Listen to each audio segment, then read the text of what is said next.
기도하시겠습니다. 하나님 아버지 감사합니다. 오늘도 저희 모두를 말씀의 자리로 불러주시고 하나님 붙잡고 나아갈 수 있도록 허락하여 주시니 참으로 감사드립니다.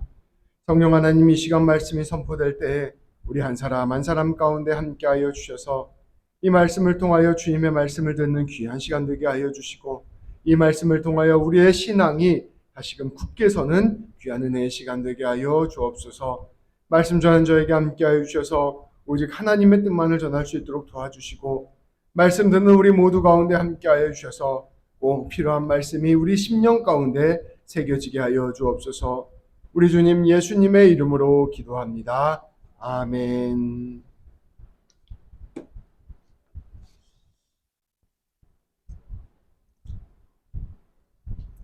오늘 말씀은 죄를 함께 나누어 보고자 합니다. 죄를 설명하는 좋은 그림이 하나 있습니다. 이 그림 하나를 함께 나누어 보며 말씀을 시작하려고 합니다. 우리 주보 나누어 드렸는데요. 주보 보시면 그 그림이 있습니다. 이 앞에도 보이는 그림인데요. 렘브란트의 탕자의 귀향이라는 그림입니다. 이 그림은 우리가 잘 아는 말씀, 곧 누가복음 15장에 나와 있는 돌아온 탕자에 관한 이야기를 담고 있습니다. 내용은 이러합니다. 어느 한 아버지에게 두 아들이 있었습니다. 두 아들 중 둘째 아들은 아버지와 함께 있는 것보다 세상에 사는 것이 더 좋았습니다. 그래서 이 둘째 아들은 아버지께 유산을 미리 달라 하였고, 그 재산을 들고 먼 지방으로 떠나고 말았습니다. 그러나 그곳에서 그는 그 재산을 허랑방탕하게 다 쓰고 말았고, 결국 망하여 거지 신세가 되었습니다. 열매를 돼지가 먹는 열매조차 구하지 못해 굶어 죽을 지경에 이르렀습니다. 그때 이 둘째 아들은 아버지께로 돌아가면 적어도 굶지는 않겠다는 생각을 하게 되었습니다. 그리하여 아버지를 찾아 집으로 돌아왔고, 아버지에게 자신을 더 이상 아들이 아닌 종으로 봐달라, 그러니 나를 먹여만 달라라고 부탁을 하였습니다. 그러나 그 아버지는 그저 돌아온 아들을 보고 뛰쳐나갔습니다. 그리고 크게 환영하였습니다. 송아지를 잡아 잔치를 벌였고, 옷을 입히고 신을 신기고 반지를 끼워주며 다시 아들로서의 삶을 회복시켜 주었습니다. 오늘 이 그림은 그 아들이 아버지를 만나는 그 순간을 담은 그림입니다. 여기 보시면 아들의 모습이 나와 있습니다. 두 번째 아들입니다. 죽을 뻔한 이 아들의 모습을 보면 참으로 그 행색이 이루 말할 수 없습니다. 옷은 누더기이고 발의 신은 다 벗겨져 있습니다. 머리카락은 노예처럼 짧게 밀려 있고, 이 파묻혀 있는 얼굴을 보면 이루 말할 수 없는 고생을 한 흔적이 보입니다. 그런데 이 아버지는 큰 사랑으로 아들을 감싸 주었습니다. 여기 보면 손이 두 개가 나오는데요. 이 두 손의 모양이 다릅니다. 아버지의 왼손은 강한 손이요, 오른손은 부드러운 손입니다. 아버지의 공의와 사랑으로 이 아들을 감싸주게 된 것입니다. 이들의 만남을 자리를 보면 빛이 가득합니다. 아들이 반드시 있어야 할 자리에 돌아오게 된 것입니다. 그런데 이 그림에는 주인공이 한 사람 더 있습니다. 바로 그 그림의 오른쪽에 서 있는 사람입니다. 완고한 표정으로 서 있습니다. 이 사람은 이 그림에서 아버지의 큰 아들입니다. 큰 아들은 아버지의 행동이 마음에 들지 않습니다. 둘째 아들은 용서를 받아야 하는 것이 아니라 처벌을 받아야 한다고 생각했기 때문입니다. 아버지가 둘째를 아무런 처벌 없이 받아주는 것은 온정주의적인 태도에 불과하다고 생각했기 때문입니다. 그는 아버지가 자신에게는 염소 한 마리 내어준 적 없으면서 둘째에게는 이처럼 큰 환대와 사랑을 베풀어 주신 것에 크게 분노하였습니다. 둘째 아들은 아버지에게 안겨 있고, 아버지는 둘째 아들을 감싸 안고 있지만, 이처럼 첫째 아들은 꼿꼿이 서서 자신의 불만을 그대로 드러냈습니다. 아버지는 이러한 첫째의 마음을 잘 알고 있었습니다. 이러한 첫째에게 아버지는 따뜻한 말로 이렇게 말하였습니다. 얘야, 너는 늘 나와 함께 있으니 내가 가진 모든 것이 다 네 것이지 않느냐. 그런데 너의 이 아우는 죽었다가 살아난 것이 아니니 이대가 잃었다가 되찾은 것이 아니냐. 그러니 이처럼 즐기며 기뻐하는 것, 이 아들을 반갑게 맞아주는 것이 마땅한 것이 아니겠느냐. 예수님께서는 이 이야기를 통해 우리에게 말씀의 핵심을 가르쳐주고 있습니다. 우리 한 사람 한 사람이 반드시 있어야 할 자리에 있는 것, 이것이 무엇보다 중요하다는 것입니다. 우리 한 사람 한 사람이 반드시 있어야 할 자리가 어디일까요? 내가 반드시 내 마음을 터잡고 있어야 할 그 자리가 어디일까요? 바로 우리 한 사람 한 사람이 하나님의 사랑 위에 있어야 한다는 것입니다. 하나님이 우리를 사랑하시는 그 품 안에 우리가 있어야 한다는 것입니다. 이 기름에 비추어 보자면 빛 안에 우리가 있어야 한다는 것입니다. 우리가 마음 가운데 이러한 고백이 있어야 하는 것입니다. 아, 하나님이 나를 사랑하시는구나. 아, 하나님의 사랑이 나를 진실로 살게 하는구나. 이처럼 하나님의 사랑을 믿고 따르는 것, 그것이 참 삶으로 우리를 생명의 삶으로 인도한다는 것, 이것이 바로 우리 예수님께서 이 말씀을 통하여 우리에게 가르쳐주는 것입니다. 렘브란트는 그것을 빛으로 표현하였습니다. 우리 한 사람 한 사람은 빛 안에 있어야 합니다. 그렇다면 거꾸로 뒤집어 보겠습니다. 그렇다면 죄란 무엇일까요?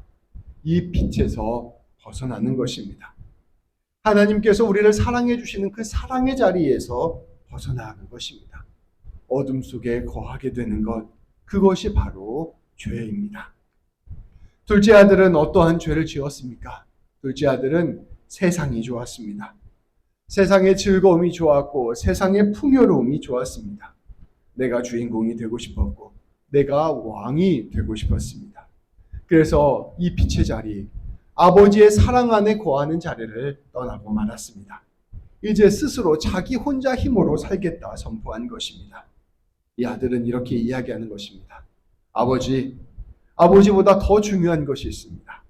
아버지보다 더 필요한 것이 있습니다. 아버지보다 더 시급한 것이 있습니다. 그러니 저는 아버지를 떠나서 제 길을 가겠습니다. 성도 여러분, 이러한 둘째와 같은 마음이 우리 안에 있지는 않습니까? 하나님께서 우리에게 사랑을 주시고 이 사랑을 붙들고 살아가라 말씀하시는데 그 사랑이 아니라 하나님이 아닌 다른 것들을 더 중요하게 생각하고 하나님을 떠나 살고 계시지는 않습니까?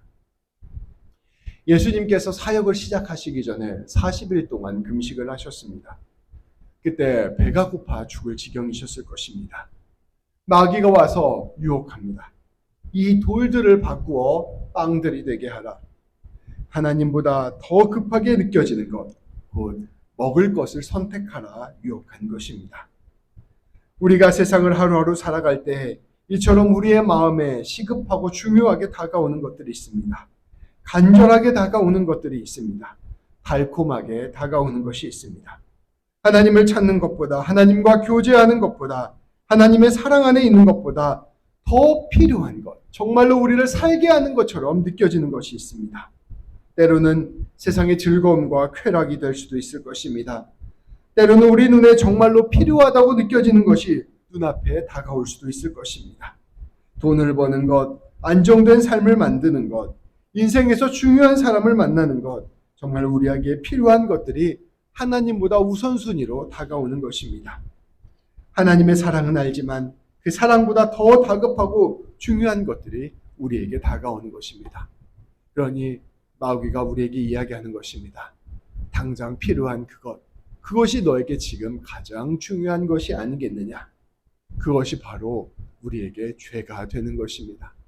우리가 마땅히 있어야 될 자리, 사랑 가운데 있어야 될 그 자리를 떠나 살아가는 것, 하나님이 아닌 다른 것, 그것 붙들고 살아가는 것이 바로 죄인 것입니다. 그런데 이 그림은 우리에게 이야기해 줍니다. 하나님을 떠나면 모든 것을 잃게 됩니다. 하나님도 잃고 삶의 중요한 그 모든 것도 다 잃게 되는 것입니다. 하나님이 없으면 모든 것들은 그저 사라질 것들이기 때문입니다. 영적인 궁핍함이 우리를 집어삼킬 것입니다. 겉으로 모든 것들을 다 가졌지만 사실은 아무것도 가진 것 없어 영적으로 굶주려 내가 오늘 더 이상 살 수 없다 고백하는 그러한 사람이 될 것입니다.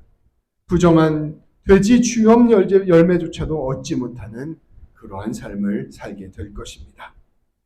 그러나 말씀은 우리에게 이야기합니다. 하나님을 우선순위에 두어라. 하나님의 사랑 위에 거하라. 하나님의 사랑을 붙들고 살아가라. 네가 하나님을 먼저 붙들고 살아가면 모든 것을 다 얻게 될 것이다. 우리 하나님은 천지를 지으신 창조자이시기 때문이다. 우리 하나님은 자기의 독생자까지 내어주실 만큼 너희를 사랑하고 책임져 주시는 분이시다. 주님께서는 그리하여 우리에게 말씀하시는 것입니다. 먼저 그의 나라와 그의 의를 구하라. 그리하면 모든 것이 너희에게 더할 것이다. 사도 바울은 우리에게 이렇게 가르쳐 주었습니다. 하나님을 사랑하는 자, 그 뜻대로 부르심을 입은 자들에게는 모든 것이 합력하여 선을 이루느니라. 물론 하나님을 믿는다고 해서 우리 눈에 보이기에 순간순간 모든 것이 다 잘 되는 것을 말하는 것이 아닙니다. 그러나 하나님과 동행하는 사람은 모든 날들이 하나님의 날이 됩니다. 모든 일들이 하나님의 일이 됩니다. 모든 만남이 하나님의 만남이 되고 모든 길이 하나님께서 이끄시는 길이 되는 것입니다. 그래서 결국엔 모든 일들이 복이 되는 것이 되고 모든 일들이 아름다운 열매가 맺어지는 일이 되는 것입니다. 그렇게 우리가 하나님의 사랑 안에 거하게 된다면 결국엔 모든 것을 얻게 되는 것입니다. 관건은 하나님과 함께 있느냐, 하나님을 떠나 있느냐 이것입니다. 그런데 이 문제를 더욱 깊이 우리에게 헤아리게 하는 것이 있습니다. 바로 첫째 아들의 모습입니다. 첫째 아들은 늘 아버지 곁에 있었습니다. 늘 아버지의 일을 도맡아 하였습니다. 그런데 이 첫째 아들은 정작 하나님 곁에 있었으면서도 하나님 곁에서 모든 일을 하는 것처럼 보였어도 하나님의 사랑 안에는 거하지 못했습니다. 예수님께서 누가복음 15장에서 이 비유를 설명하실 때 이 가르침의 대상은 다름 아닌 바리새인들과 서기관들이었습니다. 모두 종교 지도자들, 종교 엘리트들이었습니다. 성경을 빠삭하게 알고 있는 사람들, 성전에서 하나님을 위하여 충실히 봉사하는 사람들이었습니다. 그들은 마치 아버지 곁에서 아버지의 일을 충실히 행하는 큰아들 같았습니다. 그런데 그들의 모습이 바로 이 큰아들의 죄악과 같은 모습을 저지른 것입니다. 예수님께서 세리와 죄인들을 만나자 그것을 비난하였습니다. 그들이 생각하기에, 바리새인들과 서기관들이 생각하기에 이 세리와 죄인들은 처벌을 받아야 되는 사람이었습니다. 사랑을 받아야 되는 사람, 용서를 받아야 되는 사람이 아니라 엄히 징계를 받아야 되는 사람들이었습니다. 세리와 죄인들은 자기 배를 불리기 위하여 다른 사람들에게 피해를 줬던 사람들이었기 때문입니다. 도덕과 윤리를 어겨서 사람들에게 나쁜 영향을 끼쳤던 사람들이었기 때문입니다. 그러한 사람들과 예수님께서 함께 어울리는 것, 그러한 사람들을 용서해 주는 것은 그들의 죄를 정당화하는 일이라고 생각하였습니다. 예수님께서는 이러한 바리새인들과 서기관들에게 어떠한 말씀을 하시고자 하셨을까요? 그들에게 필요한 것도 역시 하나님의 사랑입니다. 하나님의 사랑을 누리는 것, 하나님의 깊은 사랑 안에 거하는 것, 하나님의 사랑 자리에 머물러 있는 것, 이것이 바로 그들에게도 필요하다는 것을 예수님께서는 말씀하고 계시는 것입니다. 성도 여러분, 이 그림을 한번 보십시오. 이 그림을 보면 이 큰아들의 얼굴에 몸에 빛이 비추어져 있긴 합니다. 그런데 그 빛이 온전한 빛이 아니라 희미한 빛입니다. 하나님의 사랑 곁에 있지만 정작 하나님 사랑에 온전히 빠져있지 못한 사람, 그 사람이 바로 큰아들이었던 것입니다. 더군다나 이 아버지와 큰아들 사이에는 깊은 어둠의 간격이 있습니다. 하나님의 일들을 감당하려고 애를 쓰지만 사실은 그와 하나님 사이에는 친밀한 교제가 없었던 것입니다. 큰아들 역시 이 어둠의 간격을 뛰어넘어 들어와 아버지의 품에 안겨야만 했던 것입니다. 하나님의 사랑을 누리지 못한 채 하나님의 일만을 하게 되면 어떠한 일이 생길까요? 매우 단단한 완고함이 생깁니다. 우리가 그리스도인으로 살아가는데 그리스도인으로서 우리가 해야 될 여러 가지 도덕과 윤리들을 지켜나가는데 정작 하나님과의 교제가 없으면 우리 안에 이런 단단한 완고함이 생긴다는 것입니다. 하나님의 그 깊은 사랑은 알지 못하고 하나님의 껍데기만 흉내내는 것입니다. 하나님의 마음으로 사랑하는 법은 잃어버리고 하나님의 마음으로 기뻐하는 법을 잃어버리는 것입니다. 열심히 신앙생활하는데 우리의 마음 안에는 판단하고 정죄하고 미워하며 예민하게 반응하고 평가하고 지적하는 마음만 가득 차게 되는 것입니다. 그 딱딱한 마음이 두꺼워져 결국에는 하나님 아버지마저 판단하고 정죄하는 지경에 이르게 되는 것입니다. 빛에 거하지 않으면, 하나님의 사랑 안에 거하지 않으면 우리는 어떠한 방식으로든 죄의 길로 가게 되는 것입니다. 사탄이 예수님을 시험할 때 또 하나의 시험이 있었습니다. 예수님을 때리고 성전 꼭대기에 올라가서 이곳에서 뛰어내려 보라 유혹하였습니다. 하나님께서 너를 보호하여 주실 것이다. 이것을 바꾸어 말하면 이러한 질문입니다. 사탄은 하나님이 정말로 너를 사랑하시는 것이 맞느냐라고 물어본 것입니다. 네가 하나님의 일들을 이렇게 감당하는데 하나님이 정말로 네 인생 책임져 주시는 것이 맞느냐라고 물어보는 것입니다. 하나님이 정말 너의 아버지가 맞느냐라고 물어보는 것입니다. 하나님이 아버지라면, 하나님이 너의 인생의 참된 주인이라면 네가 이 높은 곳을 뛰어내려도 너를 지켜 보호하여 주실 것이다. 한마디로 이 사람에게 하나님의 사랑을 의심하라 이야기하는 것입니다. 사탄의 유혹은 교묘합니다. 우리에게 하나님의 일을 하지 말라고 하지 않습니다. 사탄은 우리에게 옆에 와서 이야기합니다. 그래. 너 하나님의 일 아주 열심히 잘하고 있어. 예배도 잘 드리고 있고 기도도 열심히 하고 있고 헌금과 봉사도 열심히 하고 있고 누가 봐도 너는 훌륭한 하나님의 사람이야. 잘하고 있어 라고 이야기하는 것입니다. 그렇게 격려하면서 그 일을 하면서 가장 중요한 것, 하나님의 사랑을 의심하게 만드는 것입니다. 하나님의 사랑을 잊게 만드는 것입니다.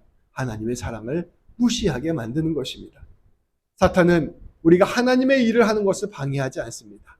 그 일을 하면서 하나님의 사랑을 잊게 만드는 그러한 방식으로 우리를 흔드는 것입니다.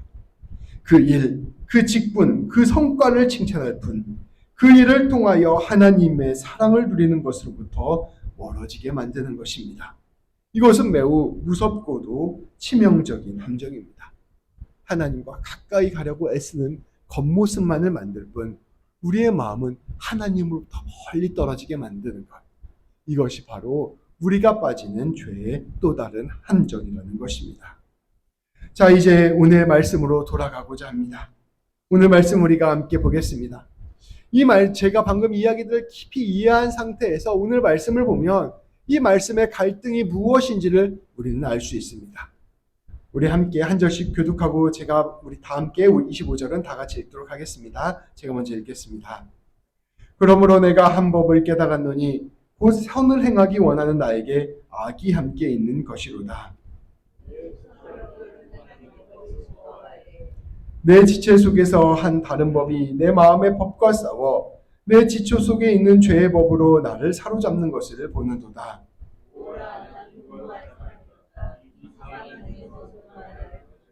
같이 읽겠습니다. 곧 우리 주 예수 그리스도로 말미암아 하나님께 감사하리로다. 그런즉 내 자신이 마음으로는 하나님의 법을 육신으로는 죄의 법을 섬기노라. 아멘. 바울 사도는 괴로워하였습니다. 왜냐하면 자기 마음 안에 선과 악이 공존하고 있기 때문입니다.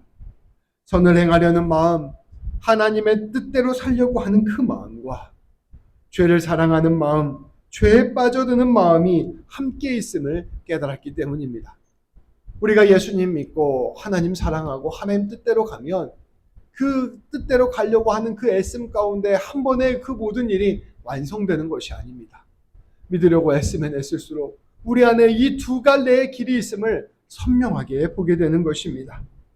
하나님을 사랑하려고 해도 자꾸만 세상을 더 사랑하게 됩니다. 둘째 아들처럼 하나님 곁에 있고자 애를 써도 우리의 마음 가운데 계속해서 세상을 사랑하는 마음이 더욱더 커지는 것입니다. 하나님보다 더 중요하고 시급한 일이 우리의 마음 가운데 떠오릅니다. 하나님보다 더 중요한 일이 우리의 마음을 사로잡습니다. 하나님보다 더 즐겁고 기쁜 일이 우리의 마음을 흔듭니다. 그래서 우리가 하나님 붙들고 나아가려고 결단하고 애를 써도 다시 시간이 지나면 어느새 미끄러져 세상길에 뭉턱 빠져 있는 우리의 모습을 보게 되는 것입니다.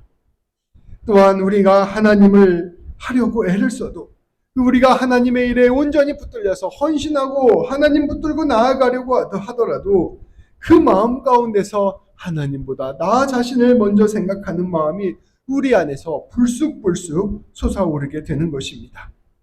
둘째 아들의 영적인 궁핍함이 우리의 마음을 잡아 흔듭니다. 첫째 아들의 마음의 영적인 강팍함이 우리의 마음을 사로잡게 되는 것입니다. 우리가 교회로부터 멀어지면 둘째 아들처럼 됩니다.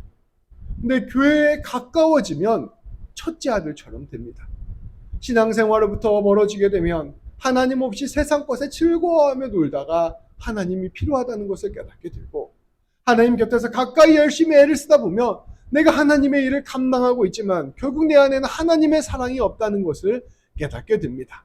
우리에게 빛이 필요하고 사랑의 자리가 필요하다는 것을 너무나도 잘 알지만 우리는 어느 순간 둘째 아들이 되어 있고 어느 순간 첫째 아들이 되어 있는 것이 우리의 모습이라는 것을 바울 사도는 우리에게 가르쳐주고 있는 것입니다. 우리의 모습은 결국 예수 그리스도의 이 참된 공동체에 무심해지거나 아니면 이 공동체 안에 들어와서 교만해지거나 하는 것뿐이라는 것입니다. 그러니 바울이 고백하는 것입니다. 오호라 나는 곤고한 사람이로다. 이 사망의 몸에서 누가 나를 건져내랴. 이 고백이 바로 우리의 고백인 것입니다. 이 오늘 말씀 제목이 불사 여기가 아니구나 라는 건데요. 한참 예수님 믿으려고 애쓰고 살아가다 보면 불사 내가 지금 잘못 서 있구나. 또 세상에서 내가 정신없이 살아가다 보면 불사 내가 지금 여기가 아니구나. 날마다 어둠 가운데 미끄러져 있는 우리 자신의 모습을 깨닫게 된다는 것입니다. 그렇다면 이 질문의 답이 무엇일까요? 이 질문을 깊이 묵상한 사람은 결국 이 질문 앞에서 절망한 채 로마서 8장으로 넘어가게 되는 것입니다. 우리 다음 주에 로마서 8장 때 또 자세히 나눌 텐데요. 우리 다음 주 말씀을 미리 함께 또 봉독해 보도록 하겠습니다. 1절, 2절 말씀입니다. 우리 같이 읽도록 하겠습니다. 그러므로 이제 그리스도 예수 안에 있는 자에게는 결코 정죄함이 없나니 이는 그리스도 예수 안에 있는 생명의 성령의 법이 죄와 사망의 법에서 너를 해방하였음이라. 아멘. 결국 우리는 절망할 수밖에 없다는 것입니다. 그래서 우리는 결국 어둠 가운데 들어갈 수밖에 없다는 것입니다. 그러한 우리를 위해서 우리 하나님께서 예수 그리스도를 보내주셨습니다. 예수 그리스도가 우리의 손을 붙잡고 그 빛으로 이끌고 가는 것입니다. 우리 하나님께서는 우리를 위하여 둘째 아들 같고 첫째 아들 같은 우리를 위하여 예수 그리스도를 보내주셨습니다. 그리고 우리 예수님께서는 우리를 위하여 자신의 모든 것을 내어주셨습니다. 우리를 위하여 십자가에 못 박혀 죽으셨습니다. 그리고 그 구멍난 손으로 우리를 잡아주시며 내가 너를 사랑한다 말씀해 주십니다. 마치 아까 그 두 손으로 탕자를 끊어 안아주시는 그 아버지처럼 여전히 죄인된 우리, 여전히 흠 많은 우리, 여전히 교만한 우리를 그 빛으로 끌어안아 주시는 것입니다.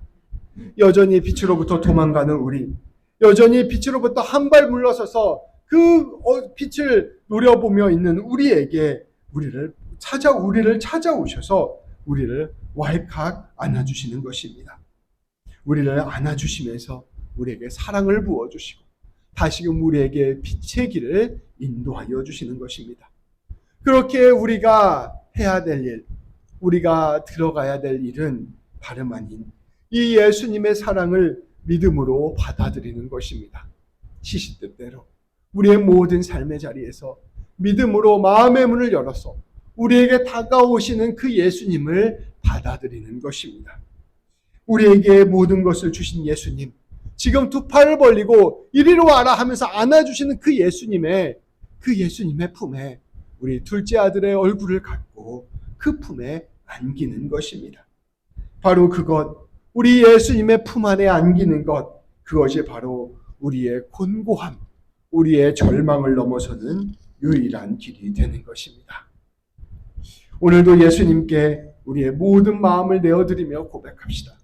예수님, 제가 다른 그 어떤 것이 아니라 예수님의 십자가에 주목하고 집중하게 하여 주옵소서. 빛 대신 예수님께 제 모든 마음과 제 모든 생각과 제 모든 시간과 제 모든 헌신과 제 모든 믿음과 제 모든 삶을 다 내어드립니다. 이 시간 우리의 마음을 주님께서 안아주옵소서. 주님의 사랑으로 우리를 덮어주옵소서. 주님의 품, 그곳이 바로 제가 있어야 할 곳입니다. 주님, 저는 주님을 잡을 수 없습니다. 주님, 저는 주님을 붙들 수 없습니다. 날마다 미끄러지고 날마다 뒷걸음치며 날마다 주님과 함께 거하지 못합니다. 그러니 주님께서 나를 붙들어 주옵소서. 주님께서 한순간도 주님으로부터 나를 떨어지지 않게 하시고 날마다 주님의 사랑을 충만하게 하여 주옵소서. 주님의 보혈이 마르지 않는 샘이 되게 하시고 주님의 몸이 저의 밥이 되게 하여 주옵소서. 기도하며 나아가셨으면 좋겠습니다. 성도 여러분, 예수 기도라는 기도문이 있습니다. 예수 기도, 기도문 이름이 예수 기도예요. 근데 이 예수 기도가 우리 초대교회 때 수도 생활 하시던 우리 믿음의 선배들이 되뇌이던 기도입니다. 근데 기도가 굉장히 간단해요. 기도가 뭐냐면요, 하나님의 아들 우리 주 예수 그리스도여 나를 불쌍히 여겨 주옵소서. 이 기도문의 전부입니다. 하나님의 아들 예수 그리스도여 나를 불쌍히 여겨 주옵소서. 날마다 우리의 삶의 문제들이 있고 삶의 고민들이 있고 신앙의 고민들, 믿음의 고민들이 있습니다. 그런데 그 모든 고민들과 어려움들을 우리가 애쓰고 수고한다 하더라도 결국 우리는 벽에 부딪히게 되는 것입니다. 심지어 우리의 믿음조차도 그러합니다. 우리의 믿음도 우리의 힘과 능력으로 유지할 수 있는 것이 아닙니다. 결국 아까 말한 그 빛 대신 자리, 예수님의 품 안으로 우리가 안겨 들어갈 때에만 그 모든 문제가 풀리게 되는 것이죠. 그렇다면 어떻게 하면 주님의 품에 안겨 들을 수 있을까요? 다른 많은 방법들이 있겠죠. 예배도 있고 말씀을 듣는 것도 있고 찬양과 기도도 있을 것입니다. 그런데 가장 중요한 것, 우리의 마음 가운데 가장 중요한 분은 오직 예수님입니다 라고 고백하는 것, 그것이 무엇보다 중요할 것입니다. 다른 방법이 아니라 날마다 예수님을 찾으십시오. 시시때때로 우리 예수님을 찾으십시오. 일어나자마자 주 예수님 나를 불쌍히 여겨 주옵소서. 오늘도 주님과 함께 하겠습니다. 밥을 먹을 때마다 주님 나를 기억하여 주옵소서. 오늘도 주님의 일용할 양식을 먹고 주님과 함께 살겠습니다. 사람을 만날 때마다 주님, 제가 주님의 일들을 감당할 수 있도록 오늘도 주의 은혜로 나를 덮어 주옵소서. 일을 할 때마다 주님, 이 모든 일들이 주님의 일 될 수 있도록 주님이 나를 덮어 주옵소서. 날마다 기도하면서 오직 예수님 붙들고 나아가는 것, 그것이 바로 우리 신앙인들이 걸어가야 될 유일한 길이라는 것입니다. 날마다 주님께 우리의 모든 인생을 다 드려야 됩니다. 우리의 모든 인생 다 드린다는 것이 무엇일까요? 주님의 품에 완전히 우리의 몸을 안겨드리는 것입니다. 주님의 사랑을 전적으로 받아들이는 것입니다. 아직은 다 이해되지 않을 수 있고 아직은 다 완전히 우리가 알지 못하는 것일 수 있습니다. 그러나 우리는 날마다 주님의 사랑 안에 우리를 내어드려야 됩니다. 우리가 기쁨을 소망하고 감사를 늘 준비하며 늘 기도하는 자리에서 예수님의 이름을 불러야 합니다. 늘 주님의 사랑을 기대하고 늘 주님의 사랑을 구하며 그 사랑 속으로 날마다 걸어 들어가야 합니다. 주님의 품에 날마다 안기는 것, 그 품에 안겨서 주님의 사랑을 진실로 느끼는 것, 그리고 그 사랑 안에 온전히 붙들려 살아가는 것, 그것만이 우리를 새롭게 합니다.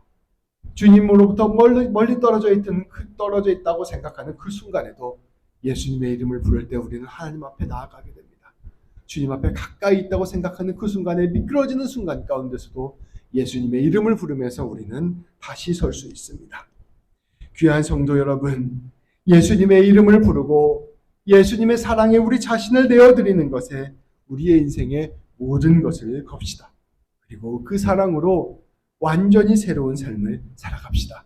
빛으로 살아갑시다. 그렇게 살아갈 때 우리의 삶은 참으로 하나님의 사랑에 붙들린 삶, 하나님의 사랑으로 가득 찬 삶을 살게 될 것입니다. 그렇게 살아갈 때 하나님의 귀한 사랑이 드러나는 삶, 나가 예수님과 같은 삶이 될 것입니다. 이 그림을 볼 때 마지막으로 우리가 이 그림을 통해서 배울 수 있는 것이 있습니다. 둘째 아들, 첫째 아들과 같은 삶을 살다가 예수님의 사랑 안에 날마다 들어간 삶을 살게 되면 우리는 아버지와 같은 삶을 살게 됩니다.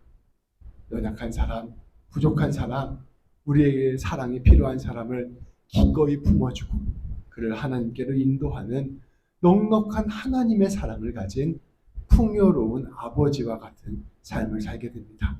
한 손에는 정의를 가지고 한 손에는 사랑을 가지고 사람을 품어주는 이런 아버지와 같은 삶, 빛을 드러내는 삶을 살게 됩니다. 우리 귀한 성도님들, 날마다 예수님 이름 부르셔서 예수님의 사랑에 푹 잠겨서 결국엔 하나님의 빛을 드러내고 복을 나누는 귀한 인생 살아가시기를 주님의 이름으로 축복합니다. 기도하시겠습니다. 하나님, 감사합니다. 하나님의 사랑에 거하지 않고 하나님의 사랑을 붙들지 않고 하나님의 사랑을 느끼지 않고 그저 내 힘과 내 능력으로 내가 중요하다고 생각하는 것, 내가 바라보고자 하는 것 붙들고 살아가다가 불사 여기가 아니구나라는 것을 깨닫게 됨을 하나님께 고백합니다. 하나님, 그 모든 상황 가운데 사람의 힘과 능력으로는 모든 문제를 해결할 수 없음을 다시금 말씀을 통하여 보았습니다. 주님, 우리 귀한 성도님들 그리고 제가 날마다 예수님의 사랑 안으로 걸어갈 수 있도록 인도하여 주옵소서. 그 사랑만이 온전히 우리를 새롭게 하고 그 사랑만이 온전히 우리를 변화시키며 그 사랑만이 우리를 온전히 하나님의 뜻 이루는 사람으로 이끌어감을 기억하게 하여 주시고 하루하루 날마다 예수님 붙들고 예수님 이름 부르며 예수님 사랑 붙잡고 나아가게 되는 우리 모두가 될 수 있도록 인도하여 주옵소서. 풍성하게 예수님 사랑 안에 적셔지게 하여 주셔서 어디에서 무엇을 하든지 주님의 놀라운 일들을 감당해낼 수 있도록 도와주시고 우리 귀한 성도님들 오늘 그림에 나오는 아버지처럼 사랑의 빛을 드러내는 귀한 인생 살아갈 수 있도록 하나님 붙잡아 주시고 책임져 주옵소서. 우리 주님 예수님의 이름으로 기도합니다. 아멘.